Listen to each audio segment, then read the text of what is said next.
کی گلی کا واقعہ سنا۔ ایک عورت ہے، مسجد نبوی میں نماز پڑھنے جاتی ہے۔ یہ حضرت عمر کے دور خلافت کی کہانی ہے۔ تو ایک نوجوان راستہ روک کے کھڑا ہو جاتا ہے۔ ایک دن اس عورت نے رک کر کے کہا کہ میں کتنے دنوں سے دیکھ رہی ہوں کہ تم میرے راستے میں مزاحم ہوتے ہو، کیا ماجرا ہے؟ اس نے کھل کے بات کی کہ میں تیرا چاہنے والا ہوں اور تجھے حاصل کرنا میری زندگی کی معراج ہے، اور تیرے لیے آسمان سے تارے بھی توڑنے پڑے تو گریز نہیں کروں گا۔ اس نے کہا اچھا، میری ایک شرط ہے۔ اس نے کہا بتاؤ، جلدی بتاؤ، لب کھولو، میں ابھی پوری کر دوں گا۔ کہا نہیں، چھوٹی سی بات ہے، 40 دن تک حضرت عمر کے پیچھے نمازیں پڑھ لو، اس کے بعد 40ویں دن کی آخری نماز کے بعد اسی وقت میں تمہارا انتظار کروں گی، پھر جدھر کہو گے چل پڑیں گے۔ کہا ٹھیک، یہ کون سی مشکل بات ہوئی 40 دن نمازیں پڑھنے سے؟ اگر تو مل جائے تو میرے لیے کون سا یہ مشکل معاملہ ہے۔ 40 دن حضرت عمر کے پیچھے نمازیں چلتی رہی، دل کی دنیا تبدیل ہوتی رہی۔ 40ویں دن کی آخری نماز کے بعد جب وہ نوجوان واپس پلٹنے لگا تو وہ لڑکی حسب وعدہ وہاں کھڑی تھی، لیکن اس نے دیکھا نہیں، یہ نظر جھکا کے گزر رہا ہے۔ اس نے کہا جانے والے توجہ کر، میں تیرے لیے کھڑی ہوں۔ کہا خیر سے کھڑی رہو۔ عمر نے دل کا تعلق رب سے جوڑ دیا۔ اگر میرے پیچھے ایک بندہ 40 سال نماز پڑھتا رہے اور اس میں تبدیلی پیدا نہ ہو تو پھر مجھے شرم آنی چاہیے کہ نہیں آنی چاہیے؟ یار یہ تو میں ایک امام کی بات سنائی ہے، آؤ تمہیں دلی کے ایک مانگت کی کہانی سناؤں۔ دلی کی جامع مسجد کی سیڑھیوں پہ ایک مانگنے والا بیٹھا ہوا ہے۔ ایک بہت بڑا انگریز افسر مسجد کی وزٹ کے لیے آیا، اس نے ہاتھ پھیلا دیا، اس نے اپنی جیب سے پرس نکال کر کے چند روپے اس کی جیب میں رکھے، دوبارہ جب پرس ڈالنے لگا تو پرس گر گیا۔ اس مانگنے والے نے وہ پرس اٹھا کے سنبھال لیا۔ خیر کچھ وقت گزرا، 1 سال کے بعد دوبارہ وہی افسر اس مسجد کی زیارت کے لیے، مسجد کو دیکھنے کے لیے، سیر کے لیے دوبارہ آیا تو فقیر نے پہچان لیا کہ یہ وہی ہے۔ اس نے کہا بابو جان ذرا 2 لمحوں کے لیے رکنا۔ کہا کیا ماجرا ہے؟ کہا بس 2 لمحوں کے لیے۔ دوڑ کے گیا، اپنی کٹیا سے وہ پرس نکال کے لے آیا اور اس کے ہاتھ میں کہا کہ پچھلے سال آپ آئے تھے، آپ کا یہ پرس گر گیا تھا آپ کی جیب سے، میں ڈھونڈتا رہا لیکن آپ نہیں مل پائے، میں نے سنبھال کے رکھا تھا کہ شاید دوبارہ کبھی ملیں تو میں ان کو دے دوں گا۔ اس کی آنکھیں پھٹی کی پھٹی رہ گئی۔ اس نے کہا جو ٹگا ٹگا مانگ رہا ہے، اتنا قیمتی پرس اور اس میں اتنی رقم، تو آسودہ زندگی گزار سکتا تھا، تو یہ پرس واپس کیوں کر رہا ہے؟ اس نے کہا مانگنے کی بات اور ہے لیکن یہاں ماجرا اور ہے۔ اس نے کہا کیا ماجرا ہے؟ اس نے کہا کہ اگر تیرا پرس میں سنبھال لیتا، رکھ لیتا، کام آ جاتا، 4 دن کی زندگی عیش سے گزر جاتی، لیکن مسئلہ یہ نہیں ہے، مسئلہ یہ ہے تو عیسائی ہے اور میں حضور کا غلام ہوں۔ کل قیامت کے دن اگر تیرے نبی حضرت عیسیٰ نے میرے نبی کے سامنے شکایت لگا دی کہ آپ کے امتی نے میرے امتی کا پرس چرایا تھا، تو پھر میرے نبی کو تیرے نبی کے سامنے شرمندگی اٹھانی پڑے گی۔ تو میں مانگت ضرور ہوں، بے غیرت نہیں ہوں کہ اپنے نبی کو تیرے نبی کے سامنے شرمندہ کروں۔ یہ تو مانگتوں کی کہانی ہے، آج تو بادشاہ لوٹ رہے ہیں، آج تو پیٹ بھاری نہیں رہے ہیں اور ہم کہتے ہیں ٹکڑے ٹکڑے کر دیں گے، یہ زبانی دعوے ہیں، جمع خرچ ہیں۔ ایسا نہیں ہوگا، آؤ اپنے اندر تبدیلی پیدا کریں۔ ہم اپنی ماضی کی تاریخ پڑھتے ہیں تو حیرت زدہ ہو جاتے ہیں، لوگوں میں کتنی اخلاقی بلندی تھی، آج ہمارے اخلاق لٹ گئے، آج ہمارا کردار نہیں رہا، ہم مدینے کی گلی میں پھر دوبارہ چلتے ہیں۔ حضرت عمر رضی اللہ تعالیٰ عنہ کا دربار لگا ہے، ایک شخص کو پکڑ کر لوگ لے آتے ہیں کہ اس شخص نے ہمارے باپ کو قتل کر دیا۔ حضرت عمر رضی اللہ تعالیٰ عنہ نے پوچھا کیا ماجرا ہے بھائی؟ اس نے کہا جی واقعی میں ان کے باپ کا قاتل ہوں، لیکن میں نے قصداً قتل نہیں کیا، ہوا یہ کہ میں ایک مسافر ہوں، جا رہا تھا، راستے کے اندر سبز چراگاہ تھی، میرا اونٹ بھوکا تھا، اس چراگاہ میں داخل ہو گیا، اس کے بوڑھے باپ نے پتھر اٹھایا اور میرے اونٹ کو مارا، اس کی آنکھ نکل گئی، مجھے بڑا غصہ آیا، میں نے وہی پتھر اٹھا کر اس کے باپ کو دے مارا، لیکن وہ ایسے ٹکانے پہ لگا کہ اس کا باپ فوراً فوت ہو گیا۔ میرا قصد اور ارادہ نہیں تھا، لیکن بہرحال میں اس بات کا اقراری ہوں کہ میں نے اس کے باپ کو قتل کر دیا ہے، آپ جو حکم سنائیں میں اس کو قبول کروں گا، لیکن میں ایک مہلت مانگتا ہوں کہ میرے دوست، میرے بھائی کی کوئی رقم میرے ذمے ہے، میرے پاس اس نے امانت رکھی ہوئی ہے اور وہ مجھے پتا ہے کہ میں نے کہاں چھپا کے رکھی ہوئی، اگر آپ فیصلہ کر دیتے اور میری گردن کاٹ دی جاتی ہے تو وہ امانت جو میں نے رکھی ہوئی ہے سنبھال کر کے میرے علاوہ کوئی جانتا بھی نہیں ہے تو وہ اس تک کون پہنچائے گا؟ اگر آپ مجھے 3 دن کی مہلت دے دیں تو میں جا کر کے اس کی امانت اس کو واپس کر کے پھر واپس آؤں گا، پھر یہ پھندا پھانسی کا میں اپنے گلے میں ڈلوانے کے لیے تیار ہوں گا۔ حضرت عمر رضی اللہ تعالیٰ عنہ نے فرمایا کہ کوئی شخص تیری ضمانت دے دے تو ہم تجھے چھٹی دینے کے لیے تیار ہیں۔ اس نے دائیں بائیں دیکھا، پورے مدینے میں اس کا کوئی شناسہ ہی نہیں تھا، واقف ہی نہیں تھا، ایک اجنبی شخص تھا۔ حضرت ابو ذر غفاری کھڑے ہو گئے، کہا حضرت عمر میں اس کی ضمانت دیتا ہوں۔ ضمانت دے دی گئی، وہ چلا گیا۔ تیسرے دن وعدے کا جو وقت تھا لوگ جمع ہو گئے، دربار لگ گئے، ابھی تک آنے والا نہیں آیا۔ لوگوں نے کہا ابو ذر تو نے غلطی کی ہے، ایک اجنبی کی ضمانت دی اور ابھی تک وہ نہیں آیا۔ اور میاں صاحب فرماتے ہیں ایک بار جو پھائیں اڑ جاندے اور پھر کدی نہ پھنستے نے۔ ظاہر ہے وہ چلا گیا، واپس تو نہیں پلٹ کے آئے گا، اسے پتا ہے کہ آگے سیدھی سیدھی میری موت ہے، تو تم نے یہ کیا غلطی کی؟ خیر آپ نے فرمایا کہ اگر وہ نہ آیا تو یہ پھانسی کا پھندا میرے گلے میں ڈال لینا، لیکن بہرحال میں نے اس کی ضمانت دی۔ کچھ عرصہ بیتا کہ دور سے گرد و غبار اڑتا ہوا دکھائی دیا۔ جب صورت واضح ہوئی تو وہی شخص تھا۔ حضرت عمر فاروق رضی اللہ تعالیٰ عنہ کے دربار میں کھڑا ہو کہنے لگا حضرت کسی وجہ سے تاخیر سے پہنچا ہوں، معذرت چاہتا ہوں، اب جو حکم ہے پورا کیجیے۔ حضرت عمر رضی اللہ تعالیٰ عنہ اس کے پھانسی کے احکامات جاری کر چکے تھے۔ آپ نے فرمایا کہ ابو ذر یہ بتا کہ تو نے اس کی ضمانت کیسے دی جب تو اسے جانتا نہیں تھا؟ تو سنو حضرت ابو ذر غفاری نے کیا کہا۔ کہا ایک اجنبی میرے محمد کے مدینے میں پناہ مانگ رہا تھا اور اس نے چاروں سمت دیکھا اور کوئی شخص نہیں تھا جو اس کو امان دیتا اور اس کی ضمانت دیتا، تو میں نے اس لیے ضمانت دے دی کہ نہ بھی آیا تو اپنی جان چلی جائے گی، کل کو یہ تو نہیں کہے گا کہ محمد کے مدینے میں کسی نے ضمانت مانگی تھی، پورے شہر میں کوئی ضمانت دینے والا نہیں تھا۔ اس کو کہا کہ انہوں نے تو ضمانت دے دی، میاں اب تو بتا کہ تو چلا گیا تھا، تجھے جانتا کوئی نہیں تھا، نہ پلٹ کے آتا تو تجھے کوئی پوچھنے والا نہیں تھا، تو تو نے یہ دوبارہ موت کے منہ میں کیوں اپنا سر رکھا ہے؟ تو اس نے کہا کہ میں نے کہا کہ ایک اجنبی کی ضمانت ایسے شخص نے دی ہے جو مجھے جانتا بھی نہیں ہے، اور اگر میں نہ گیا تو لوگ قیامت تک اجنبیوں پر بھروسہ نہیں کریں گے کہ اجنبی یوں سلوک کیا کرتے ہیں۔ تو حضرت عمر رضی اللہ تعالیٰ عنہ اس کے پھانسی کے احکام جاری کیے، تو جن کے باپ کو قتل کیا تھا وہ بیٹے کھڑے ہو گئے، کہنے لگے تاریخ کی کالک ہم اپنے منہ پہ ملیں گے، ہم بھی اپنے باپ کے قاتل کو معاف کر دیتے ہیں۔ یہ ہماری تاریخ ہے، یہ ہماری کہانی ہے، لیکن آج ہم کس جگہ پہ کھڑے ہیں اور کیا ہماری صورتحال ہے؟ نہ ہمارا کردار رہا اور نہ ہمارا کوئی تشخص رہا۔ آج ہم نے اپنا تشخص بھی مٹا کے رکھ دیا، اپنے طرز زندگی بھی بدل دی، نہ ہماری باطن کی وہ روشنی رہی، نہ ظاہری وہ صورتیں رہی کہ ہم پہچانے جائیں کہ حضور کے غلام ہیں، بلکہ آج بھانت بھانت کی بولیاں بول رہے ہیں۔ اقبال نے کیا کہا تھا؟ اپنی ملت پر قیاس اقوام مغرب سے نہ کر، خاص ہے ترکیب میں تجھے قوم رسول ہاشمی۔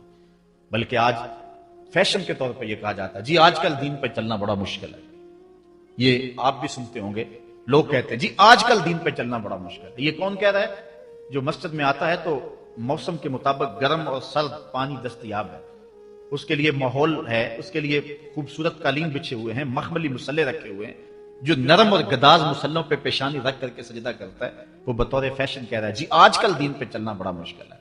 میں اس کے جواب میں کہا کرتا ہوں میاں تیرے لیے مشکل ہے یا کربلا والے حسین کے لیے مشکل تھا؟ انہوں نے تو نہیں کہا کہ دین پہ چلنا مشکل ہے، تیرے لیے مشکل ہے دین پہ چلنا یا حضرت بلال حبشی کے لیے مشکل تھا، جنہوں نے تپتی ہوئی ریت پہ سجدے کیے، گلے میں رسا ڈال کر کے گھسیٹا گیا اور انہیں پاؤں میں زنجیریں ڈال کر کے مکے میں کھینچا گیا، ہاتھوں اور پاؤں میں میخیں ٹھونک دی گئی، چکی پسرائی گئی، لیکن بلال ہیں کہ آگے مسکرا رہے ہیں۔ کسی نے گزرتے ہوئے کہا بلال عجیب تماشا ہے، عجیب کہانی ہے کہ وہ تمہیں مار رہے ہیں اور تم آگے سے مسکرا رہے ہو۔ تو سنو حضرت بلال نے کیا جواب دیا۔ حضرت بلال فرمانے لگے میاں تم جاؤ نا بازار میں مٹی کا برتن بھی خریدنے، تو اس کو بھی ٹھونک بجا کے دیکھتے ہو کہیں کچا تو نہیں ہے، اس کی آواز تو خراب نہیں ہے۔ کہا تم تو مٹی کا پیالہ بھی خریدو تو ٹھونک بجا کے دیکھتے ہو کہیں کچا تو نہیں ہے، میرا مالک مجھے خرید رہا ہے، دیکھ رہا ہے بلال کہیں کچا تو نہیں ہے۔ میں کہتا ہوں مالک کھال ادڑ بھی جائے گی، حق حق کی آوازیں ختم نہیں ہوں گی، زخم پہ زخم کھا کے جی خون جگر کے گھونٹ بھی، آہ نہ کر لبوں کو سی یہ عشق ہے دل لگی نہیں۔ تو یہ ایک دین گریزی ہے، یہ عمل گریزی ہے. جی آج کل بڑا مشکل ہے. پہلی بات ہے مشکل ہو بھی تو ہمارے پاس کوئی دوسرا آپشن موجود نہیں ہے. ہم ان لوگوں کی کہانیاں بھول سکتے ہیں کہ جنہوں نے اس دین کے راستے کے اندر دکھ بھی سہے، ان کو ٹکڑے بھی کر دیا گیا، ان کو 2 اونٹوں کی پچھلی ٹانگوں سے باندھ کر کے 2 ٹکڑوں میں بانٹ بھی دیا گیا، لوہے کی کنگیوں سے بدن چھیدے بھی گئے، ہڈیاں توڑی بھی گئیں، آگ میں ڈالا بھی گیا، جلتے اور کھولتے تیل میں پھینکا گیا، لیکن انہوں نے رب کا نام نہیں چھوڑا، رسول کا نعرہ نہیں چھوڑا. اور آج ہم کہتے ہیں جی بڑا مشکل ہے آج کل دین پہ چلنا، اور یہ مولویوں نے مشکل بنائی ہوئی. یار دین اتنا بھی مشکل نہیں ہے، یہ کوئی بات نہیں ہے. ہم سر سے لے کر پاؤں تک اسلام میں داخل ہوں. یہ ہمارے رب کا ہم سے یہ تقاضا ہے، یا ایھا الذین آمنوا ادخلوا فی السلم کافہ، اے ایمان والو دین میں پورے داخل ہو جاؤ، پورے داخل ہو جاؤ. تمہاری وضاحت، انداز زندگی، طرز معاشرت یہ بتائے کہ تم حضور کے غلام. جو غیروں کے طرز زندگی کو اپنا رہا ہے اور ان کو جو ہے وہ پسند کر رہا ہے، وہ سوچے اپنے اندر اترے اور مت کسی کے دھوکے میں رہے. میں کہتا ہوں آج اگر کوئی یہ میٹرک پڑھے لڑکے بھی یہ سکول کھول لیتے ہیں گلی میں محلے میں، 200 بچے لے کر کے بیٹھ جاتے ہیں اور ان کو بھی ایک باقاعدہ یونیفارم دیتے ہیں، اس طرح کی ٹائی ہوگی، اس طرح کی شرٹ ہوگی، اس طرح کے بوٹ ہوں گے، گرمیوں میں اس طرح کا لباس ہوگا، سردیوں میں اس طرح کا لباس ہوگا. کبھی کسی نے نہیں کہا کہ یہ کیا قدغن لگاتے ہو؟ جس طرح کا بچہ لباس پہننا چاہے اس کو آزادی ہونی چاہیے، یہ کیا تم نے ایک خاص لباس متعین کر دیا؟ کہتے ہیں جی ان کا نظام ہے نا، ایک سکول ہے اور یونیفارم ہے اس کا. یار ایک پرائمری سکول کا بھی یونیفارم ہوتا ہے، تو کیا محمد عربی کے دین کا کوئی یونیفارم نہیں ہے؟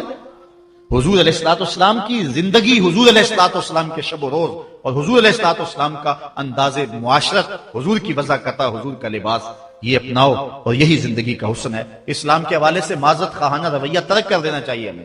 اور آج ہمارے جو ہے وہ محراب و منبر کے جو وارثین ہیں انہوں نے بھی مسالت کر لی ہوئی ہے. یہ کوئی بات نہیں ہے. اسلام صرف زبان سے اسلام کہہ دینے کا نام نہیں ہے. چمی گوہم مسلمانم بلرزم کہ دانم مشکلاتے لا الہ. جب میں کہتا ہوں میں مسلمان ہوں تو کانپ جاتا ہوں، اس لیے کہ لا الہ الا اللہ کے تقاضوں کو سمجھتا ہوں. جب بیعت عقبہ ثانیہ ہوئی ہے تو حضرت اسد بن زرارہ کھڑے ہو گئے. جب صحابہ حضور سے بیعت کرنے لگے اور 70 تعداد تھی ان کی، تو حضرت اسد بن زرارہ خزرجی کھڑے ہو گئے اور ان کو کہا کہ اے انصار، ان سے بیعت کرنے سے قبل سوچ لو، یوں ہی بے توجہی میں ہاتھ نہ بڑھا دینا، بے خبری میں یوں ہی ایسے ہی ہاتھ نہ بڑھا دینا، پہلے سوچ لو. بیعت کرنے کا مقصد یہ ہے تمہیں جو ہے وہ وقت کے جبر کے ساتھ پورے عرب کے ساتھ ٹکر لینا ہوگی. جو بھی کفر کے نظام کا حصہ ہے تم اس کے ساتھ ٹکراؤ کرنا ہوگا، اور حتیٰ کہ تمہاری کھال بھی ادھیڑ دی جائے گی، سخت تلواروں سے تمہارے کلیجے چبائے جائیں گے. اگر تم اس کے لیے تیار ہو تو پھر آؤ بیعت کرو. یہ نہیں ہے کہ بس تم کہہ لو کہ ہم مسلمان اور بس کافی ہے. نہیں، چمی گوئے مسلمانم بلرزم کہ دانم مشکلاتے لا الہ. آج ہمیں اس سمت بھی آنے کی ضرورت ہے، اس انداز سے دیکھنے کی ضرورت ہے کہ ہم سر سے لے کر پاؤں تک اسلام کے سانچے میں آئے. ہمارے اصلاح کے حوالے سے ایک اہم پوائنٹ جس پر میں آپ کی توجہ دلانا چاہتا ہوں وہ یہ ہے کہ فرائض و واجبات کو ترجیحی بنیادوں پہ رکھیں. آج بطور مسلم ہمارا جو رویہ ہو چکا ہے، ہم مستحبات اور مباحات کے پیچھے پڑے ہوئے ہیں، اور اس کے مقابلے میں جو سنن، فرائض اور واجبات ہیں ان کی پرواہ چھوڑ چکے ہوئے ہیں. دین میں کتنے امور ہیں جو صرف مباح کی حد تک ہیں، کر لو تو ٹھیک، نہ کرو تو پھر بھی ٹھیک، اور کتنے امور ایسے ہیں کہ جو صرف استحباب کے زمرے میں آتے ہیں. لیکن ہم کتنی چیزوں کو اس انداز سے گلے لگائے ہوئے ہیں کہ جس طرح فرض ہو، اور اسلام کے اہم فرائض اور اسلام کی اہم واجبات ان کو ہم ترک کیے ہوئے. ساری رات ہم محفل میں جاگ لیں گے، فجر کی نماز نہیں پڑھیں گے تو کیا فائدہ ہوگا؟ ہم حضور علیہ السلام کے میلاد پہ جھنڈیاں بھی لگا لیں گے، سب کچھ کر لیں گے، لیکن حضور علیہ السلام کی سنت سیرت کو ترک کر دیں گے، تو بتاؤ کہ اس سے کیا حضور کی رضا میں حاصل ہو جائے گی؟ ہاں، اگر فرائض کی ادائیگی کے بعد ان کاموں کو کرو تو یہ تمہارے لیے بہتری کا سامان ہے. آؤ اس پر ایک دو روایات آپ کے سامنے رکھوں. ایک طرف حضور علیہ السلام سے محض محبت کا دعویٰ ہے، اور ایک حضور علیہ السلام کے دیے ہوئے دین کو اور حضور علیہ السلام کے پیغام کو اپنانا ہے. بلکہ ایک طرف اپنی طرف سے اظہار محبت اور وہ سچائی ہو، اور دوسری طرف حضور کا حکم ہو تو حکم ترجیح پا جائے گا. حضرت عبداللہ ابن رواحہ رضی اللہ تعالی عنہ یہ حضور علیہ السلام کے درباری شاعر ہیں. ویسے تو 34 سے 35 لوگ حضور علیہ السلام کی باقاعدہ نعت خوانی کرتے تھے. ویسے تو ہر صحابہ حضور کا نعت خوان تھا، لیکن یہ باقاعدہ حضور کی ثنا کیا کرتے تھے. لیکن 3 اصحاب جو ہیں یہ خاص طور پہ حضور علیہ السلام کے درباری نعت خوان کہلاتے ہیں. حضرت کعب بن زہیر، حضرت حسان بن ثابت اور حضرت عبداللہ ابن رواحہ رضی اللہ تعالی عنہ. حضرت عبداللہ ابن رواحہ کو حضور نے حکم دیا کہ صبح فجر کی نماز کے بعد ہی تم لوگوں کو لے کر کے فلاں جنگ کے لیے نکل جانا. اب یہ بات سمجھ میں یہاں آ رہی ہے کہ حضور علیہ الصلوۃ والسلام کے نعت خواں صرف نعت خواں ہی نہیں تھے، وہ مجاہد بھی تھے، وہ تلوار بھی اٹھاتے تھے، وہ جنگیں بھی کیا کرتے تھے. اور حضرت عبداللہ ابن رواحہ جن کا یہ میں تذکرہ کر رہا ہوں، یہ جنگ موتا کے اندر ان کی شہادت ہوئی ہے. یعنی یہ نہیں ہے کہ صرف زبانی دعویٰ اور جو ہے وہ عمل نہیں ہے. حضور علیہ الصلوۃ والسلام کی حرمت پہ حملہ ہو اور میدان کے اندر کوئی شخص نہ آئے اور اسٹیج کے اوپر جتنے مرضی دعوے کرتا رہے، اس کے دعوے قبول نہیں ہوں گے.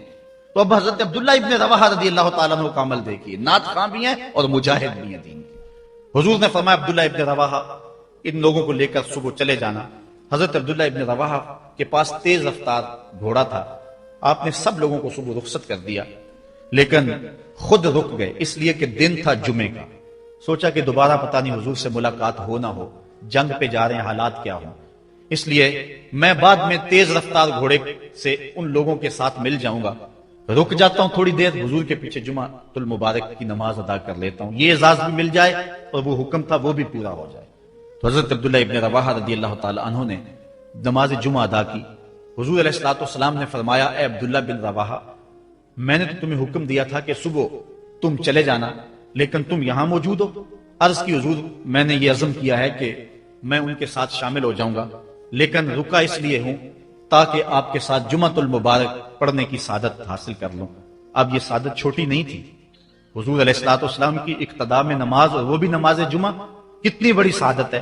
لیکن حضور نے کیا فرمایا سنیے، اور اس مختصر سی بات سے بہت کچھ سمجھیے. حضور نے فرمایا لو انفقت ما فی الارض جميعا ما ادرکت فضل غدوتهم. اے ابن رواحہ، اگر تو ساتھ اس کے ضمن میں اگر جو ہے وہ محبت کے مظاہر بھی سامنے آ جائیں تو اس میں کوئی قباحت نہیں ہے. اور اس پر روایت حضرت عبداللہ بن قراد رضی اللہ تعالی عنہ سے، اور یہ صحیح بخاری میں موجود ہے کہ آقا کریم علیہ السلام نے وضو فرمایا، اور وضو کا پانی زمین پر صحابہ گرنے نہیں دیتے، اپنے منہ پہ اور اپنے چہروں پہ مل لیتے ہیں. تو آقا کریم علیہ السلام نے فرمایا ما یحملکم علی ھذا، صحابہ تمہیں اس بات پر کس شے نے ابھارا ہے، میرے وضو کے پانی کو جو تم زمین پر نہیں گرنے دیتے، تو اس کا سبب کیا ہے؟ تو حضرت عبد الرحمن بن قراد کہتے ہیں کہ صحابہ نے کہا قالوا حب اللہ ورسولہ، اللہ اور اس کے رسول کے پیار نے ہمیں اس بات پہ ابھارا ہے. تو حضور علیہ الصلوۃ والسلام نے جو ارشاد فرمایا، اس عمل سے نفی نہیں کی، لیکن ساتھ حضور نے فرمایا جو چاہتا ہے اللہ اور اس کا رسول اس سے پیار کرے اور وہ اللہ اور اس کے رسول سے پیار کرے، اسے تین چیزوں کا خیال رکھنا چاہیے. ایک، جب بھی بولے سچ بولے، اور جب بھی اس کے پاس کوئی امانت رکھے تو امانت کو ادا کرے، اور اپنے ہمسایوں کے ساتھ حسن سلوک کرے. یعنی اگر وہ اس مظاہرہ محبت میں شامل ہو گیا اور حضور کے وضو کا پانی اس کے ہاتھ سے مس ہو گیا اور اس نے برکت سے اپنے منہ کے ساتھ مل لیا ہے، تو اس کا یہ مطلب نہیں ہے کہ جو باقی اعمال ہیں ان سے ان کو چھٹی مل گئی. یہ مفہوم ہے اس حدیث کا.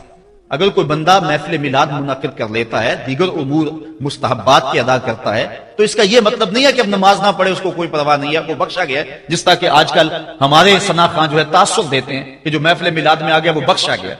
اللہ تعالیٰ چاہے اس کے لیے کوئی مشکل نہیں ہے، لیکن جو دین ہے اس دین کو ہلکا کرنے والی بات ہے.